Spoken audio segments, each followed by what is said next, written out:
Blessed Sunday. So, na lang ko i-share sa wala pa na kaayo nakahibaloon sa juday ng naa ng AdSense, Google AdSense. So, kanang Google AdSense, ipadala na sa imuha through sa post office po. Sa post office na siya ipadala.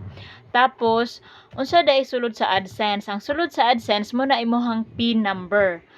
Kibali kung sa GCash pa na OTP number.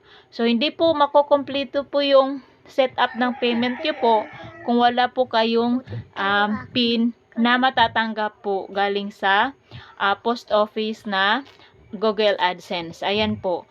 Yun po kahalaga ang Google AdSense po. Kasi yun ang gagamitin natin para ilagay natin sa ating PIN number. So, yung PIN number po, hindi po, gaya ng ating napag-alaman, hindi po siya pwedeng i-share sa iba. Kasi, sa iyo po yun.